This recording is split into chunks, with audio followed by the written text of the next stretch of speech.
துரோகத்தை கொள்கையாக கொண்டவர்கள், துரோகம் என்பதை நிறைவேற்றி காட்டியவர்கள், துரோகத்தினுடைய வரலாற்றை படித்து அதன்படி துரோகம் செய்ய தயாராக வருபவர்கள், இது போன்ற ஒத்தை கருத்தை உடையவர்கள்னு சொல்லியிருக்கலாம்ல அவர்கள்.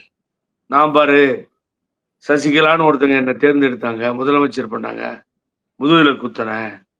ஓபிஎஸ்ன்னு ஒருத்தர் கூட இருந்தாரு, 3 முறை முதலமைச்சரா இருந்தாரு.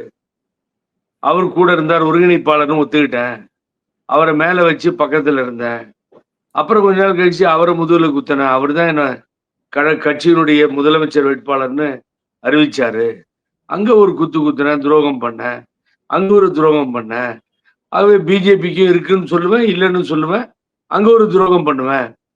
அப்படி துரோகமாக முடிவெடுக்கக்கூடிய, துரோகத்தினுடைய அடிப்படைகளை கொண்ட ஒரு ஒத்தை கருத்துடைய கட்சிகள்லாம் வாங்கன்றாரு.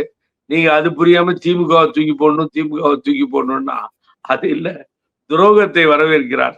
துரோகத்தை ஆதரிக்கிறவர்களை எல்லாம் ஒத்தை கருத்துடைய கட்சிகள் என்று சொல்லுகிறார். நீங்க புரிஞ்சிக்காம நீங்க திமுக தூக்கிறீங்கன்னா எதுக்காக திமுக தூக்கிறீங்க? திமுகவை தூக்கி எறிய வேண்டும் என்றால் காரணம் வேண்டும்.